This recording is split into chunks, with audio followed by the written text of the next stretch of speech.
Hello again. It's been a while. Sorry about that. I don't know what happened. Maybe the weather, maybe too busy doing other things. But yesterday was Thanksgiving. I will also show you just a few snapshots of the meal itself, just to maybe put it all in context. Just to confirm, so here's the meal, lots of home prepared food, everything homemade. Everybody contributed with their own dish, with their own preference. So you've got good table, good wine, makes for really beautiful plates and a very nice table, as you can see. And it also makes for a happy gathering. So overall, I'd say things worked out pretty well. And we had two wines. One I'm not going to talk too much about, but just again to create the context, was a Magnum of really just one of my favorite Chateauneufs, the Pierre Usseglio Cuvée de mon Aieul 2005. I did a video on this a few months ago. If you want to go back and look at it, it's just a beautiful property. That Grenache whole cluster from 2005 was just special, and I think it's just the right window. These were aged in concrete, so if anything, I think that makes them last a little longer because they didn't get any oxidation in barrels. And every time it's just a delight. It's intense.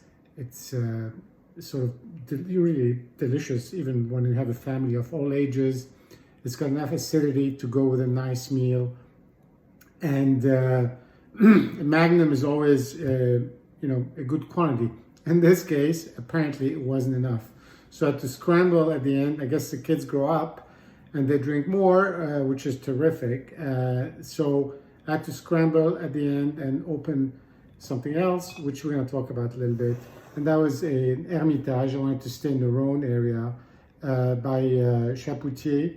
It's one of their Hermitage with an E. Not quite sure exactly why, what's the difference between the E's and the H for Chapoutier.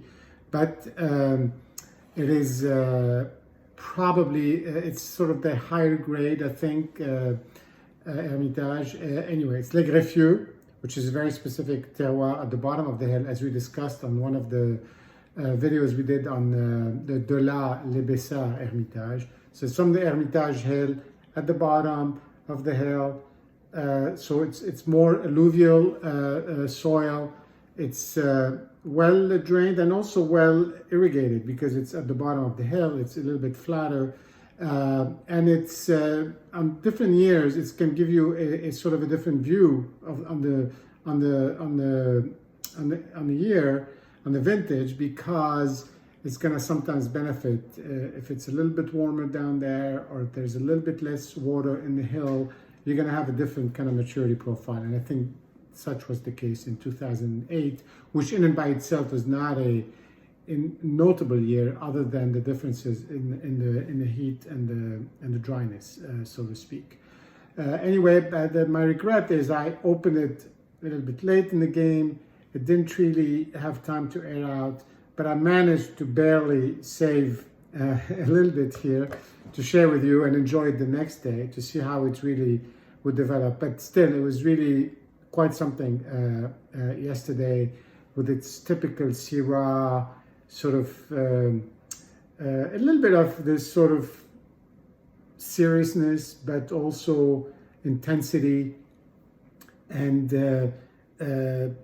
some of my younger nephew really commented on that and picked up on sort of how he really liked this kind of wine a little bit better than the Chateauneuf, because it had this sort of combination of appeal and yet a little bit keeping something in reserve that makes you. So it's quite a perceptive comment from somebody really that young. I will not disclose the age.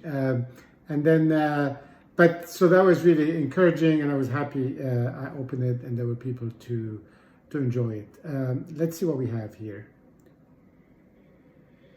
The nose is really typical Syrah from the Northern Rhône. It's a little bit of gaminess even after a day. It's that violet nose, the sort of dark red fruit, with a little bit of that sort of licorice, just note. and not a lot of alcohol. This is not like Grenache. It's not like the Chateauneuf. It's really 13.5% alcohol.